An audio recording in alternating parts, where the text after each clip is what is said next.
नमस्कार दोस्तों, आप सभी का स्वागत है हमारे यूट्यूब चैनल फ्रीडम एजुकेशन अब इंडिया में। तो दोस्तों, आज की इस वीडियो के माध्यम से मैं आप सभी के लिए लेके आया हूँ जो अपने पास जनरल साइंस का टॉपिक आता है, भौतिक परिवर्तन एवं रासायनिक परिवर्तन। इसी टॉपिक को मैं आपको इस वीडियो के माध्यम से कंप्लीट करवाने वाला हूँ। काफ़ी आसान टॉपिक है दोस्तों, आपको अच्छे से ये याद हो जाएगा, तो सभी ध्यान से वीडियो को अंत तक देखिएगा और काफ़ी इंपॉर्टेंट है दोस्तों आगामी सभी कॉम्पिटेटिव एग्जाम की दृष्टि से। तो सबसे पहले अपन बात करेंगे दोस्तों, भौतिक परिवर्तन क्या होते हैं। तो भौतिक परिवर्तन की आप एक बार परिभाषा देख लीजिए, फिर बाकी मैं आपको इसको समझाने वाला हूँ, ठीक है। तो जब कोई पदार्थ किसी परिस्थिति में एक अवस्था से दूसरी अवस्था में परिवर्तित हो जाता है, परंतु उस परिस्थिति को हटाने पर पुनः पूर्व अवस्था में आ जाता है, अर्थात पदार्थ के भौतिक गुणों तथा अवस्था में परिवर्तन तो होता है, परंतु रासायनिक गुणों में कोई परिवर्तन नहीं होता है, तो ऐसा परिवर्तन अपने पास भौतिक परिवर्तन कहलाता है, ठीक है। अब देखिए, कोई परिस्थिति दे रखी है, उस परिस्थिति में कोई पदार्थ किसी अन्य अवस्था में परिवर्तित हो रहा है, परंतु उस परिस्थिति को हटाने पर वो पुनः उसी अवस्था में प्राप्त हो रहा है, तो ऐसा परिवर्तन भौतिक परिवर्तन कहलाता है। फॉर एग्जाम्पल देखते हैं अपन, एग्जाम्पल से इसे समझने का प्रयास करते हैं। जैसे बर्फ होता है, बर्फ क्या है, एक तरह से जल ही है अपने पास, ठीक है। H2O होता है, इसका भी अपने पास सूत्र। तो बर्फ होता है, ठोस अवस्था में होता है। जब बर्फ को आप गर्म करोगे तो किस में परिवर्तित हो जाएगा, जल में परिवर्तित हो जाएगा। जल भी क्या है अपने पास, जल का जो रासायनिक सूत्र होता है वो भी क्या होता है, H2O होता है, जो कि क्या किस फॉर्म में, द्रव अवस्था में, ठीक है। लेकिन जब इसी द्रव को यानी कि जल को मैं ठंडा करूँगा तो किस में बदल जाएगा, वापस ठोस अवस्था में बदल जाएगा। तो यही चीज़ यहाँ पर कहना चाहता है कि किसी परिस्थिति में कोई अपने पास पदार्थ किसी अन्य रूप में कन्वर्ट हो रहा है, लेकिन उसी परिस्थिति को हटाने पर उसे अपन पूर्व की स्थिति में परिवर्तित कर ले रहे हैं, तो यहाँ पर यह भौतिक परिवर्तन कहलाता है, ठीक है। तो दोस्तों देखो, बर्फ को गर्म किया तो किस में बदल गया, जल में बदल गया। जल को जब मैं गर्म करूंगा दोस्तों और, तो किस में बदल जाएगा, वाष्प में बदल जाएगा। वाष्प क्या है, गैस अवस्था का उदाहरण है। तो आया समझ में, नहीं आया? तो देखो, बर्फ जल में बदल गया, जल किस में बदल गया, वाष्प में बदल गया। लेकिन जब वाष्प का मैं संघनन करूंगा तो द्रव अवस्था में प्राप्त होगी नहीं होगी, जल प्राप्त होएगा नहीं होएगा। लेकिन जब जल को मैं ठंडा कर लूँगा तो किस में प्राप्त हो जाएगा, बर्फ में प्राप्त हो जाएगा। तो यानी कि बर्फ को आप वाष्प में भी बदल सकते हो, वाष्प को आप बर्फ में भी बदल सकते हो, बर्फ को आप द्रव में भी बदल सकते हो, और यानी कि जल में भी बदल सकते हो, और जल को आप बर्फ में भी बदल सकते हो। यानी कि किसी भी प्रकार से आप इसका जो भौतिक गुण है और जो अवस्था है उसे आप परिवर्तित कर सकते हो, लेकिन इसका जो रासायनिक गुण है वो तो सेम ही रहेगा।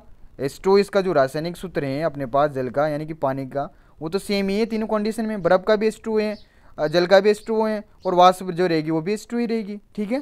तो आगे समझ में।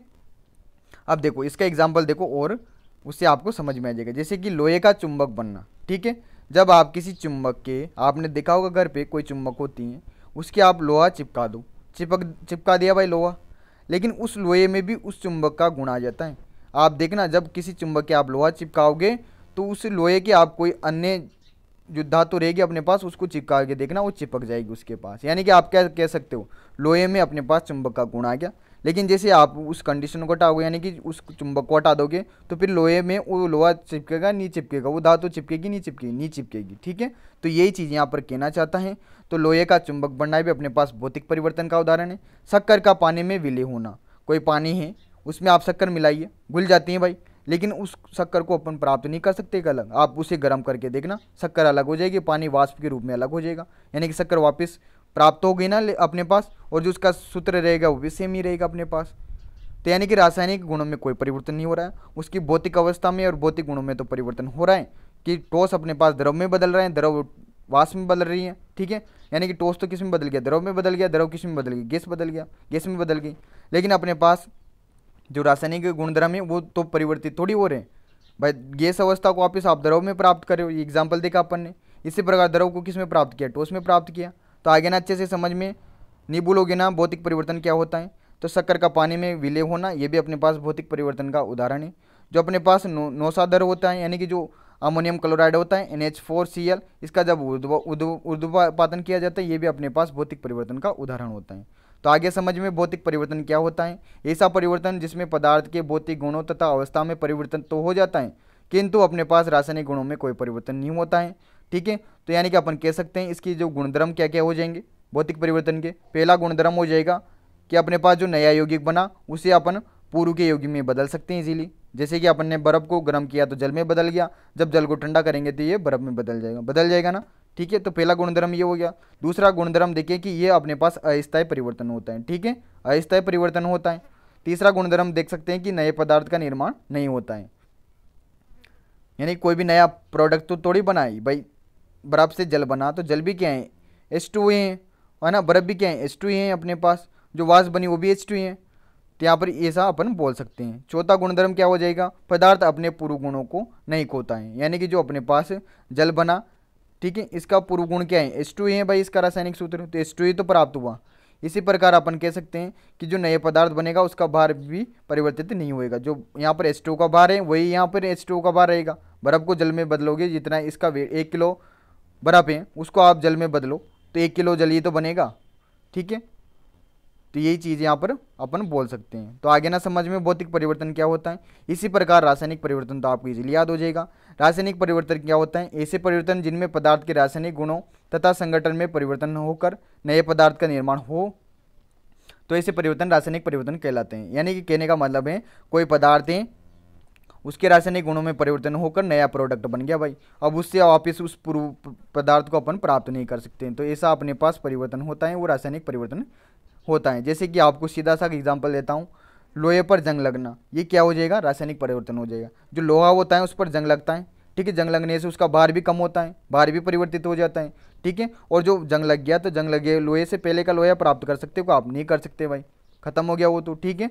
तो आप इससे समझ सकते हो। तो देखो यहाँ पर परिभाषा देख ली है कि ऐसे परिवर्तन जिसमें पदार्थ के रासायनिक गुणों तथा संगठन में परिवर्तन होकर नए पदार्थ का निर्माण हो जाता है, तो ऐसे परिवर्तन रासायनिक परिवर्तन कहलाते हैं। एग्जाम्पल के तौर पर जो भी अपने पास रासायनिक अभिक्रिया होती हैं वो सभी रासायनिक परिवर्तन को दर्शाती हैं। जैसे कि कोयले को जलाने पर CO2 गैस निकलती है, अपने पास जो कार्बन होता है ये ठोस अवस्था में ले रहे हैं अपन, और जो अपने पास ऑक्सीजन गैस है यानी कि O2 है ये गैस अवस्था में ले रहे हैं। जब कार्बन की मैं ऑक्सीजन से भी करवाऊंगा तो कौन सी गैस निकलेगी, कार्बन डाइऑक्साइड गैस निकलेगी, जो कि क्या है गैस अवस्था में। तो यहाँ पर जो कार्बन की अभिक्रिया O2 से कराए तो क्या निकला, CO2 निकला, तो ये तो अलग प्रोडक्ट हो गया, ये अलग प्रोडक्ट हो गया। अब आप CO2 को वापस इसी में कन्वर्ट कर सकते हो, ईजिली तो नहीं कर सकते भाई, ठीक है। तो इनके आप गुणधर्म देखिए, इनकी प्रॉपर्टी देखिए।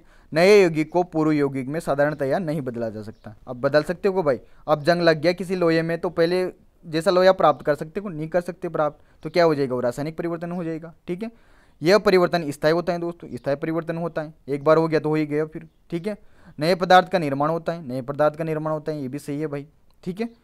तो इसी से आपको बस रटना कुछ भी नहीं है, समझना है चीज़ें को, ठीक है। पदार्थ अपने पूर्व गुणों को खो देता है, पूर्व गुणों को खो दिया, यहाँ पर क्या प्राप्त हुआ, गैस अवस्था प्राप्त हुई, जबकि यहाँ पर ठोस भी था और गैस भी था। नए पदार्थ का भार भी परिवर्तित हो जाता है। भार का मतलब है इनका जो वेट है, यानी कि यहाँ पर कार्बन का अलग भार होगा, O2 का अलग भार होगा, संयुक्त रूप से जैसे ये 1 किलो भार है इनका, तो अपने पास जो गैस निकली उसका जरूरी नहीं 1 किलो ही भार हो, इसका भार परिवर्तित हो जाएगा, या तो कम हो जाएगा या ज़्यादा हो जाएगा, ठीक है। तो जैसे कि अपन बात करें लोहे पर जंग लगना, तो लोहे पर जंग लगता है तो उसका भार परिवर्तित होता ही नहीं होता, उसका वेट कम हो जाता है, ठीक है। तो इसका सीधा सा उदाहरण है दोस्तों सभी रासायनिक अभिक्रिया, जितनी भी अपने पास रासायनिक अभिक्रिया होती हैं, जैसे अम्लों और क्षार की अभिक्रिया हो गई, लोहे पर जंग लगना हो गया, ठीक है। तो ये सभी क्या होती हैं, अपने पास रासायनिक परिवर्तन का उदाहरण होती है। आगे समझ में भाई भौतिक परिवर्तन और रासायनिक परिवर्तन। तो यहाँ से जनरली क्वेश्चन पूछ लिया जाता है एग्जाम्पल के थ्रू, ठीक है। तो क्वेश्चन आ जाए कि लोहे पर जंग लगना कौन से परिवर्तन को दर्शाता है, तो आप क्या बताओगे, रासायनिक परिवर्तन को दर्शाता है। लोहे का चुंबक बनना कौन से परिवर्तन को दर्शाता है, तो आप क्या बताओगे, भौतिक परिवर्तन को दर्शाता है। शक्कर या नमक का पानी में घुलना या विलय होना कौन से परिवर्तन को दर्शाएगा, तो आप क्या बताओगे, भौतिक परिवर्तन को दर्शाएगा। आ गया समझ में अच्छे से सभी को, कोई दिक्कत आए हो तो पूछ लेना। तो ये छोटा सा टॉपिक था, अच्छे से आपको यही याद हो गया है, ठीक है। यहाँ से क्वेश्चन पूछ लिया जाता है एग्जाम्पल के थ्रू। तो आशा करता हूँ आपको वीडियो अच्छा लगा होगा दोस्तों। वीडियो अच्छा लगा हो तो प्लीज़ वीडियो को लाइक कीजिएगा, हमारे चैनल को सब्सक्राइब नहीं किया हो तो प्लीज़ चैनल को सब्सक्राइब कर दीजिएगा, ठीक है। तो मिलते अगले वीडियो में, तब तक के लिए धन्यवाद। जय हिंद, जय भारत।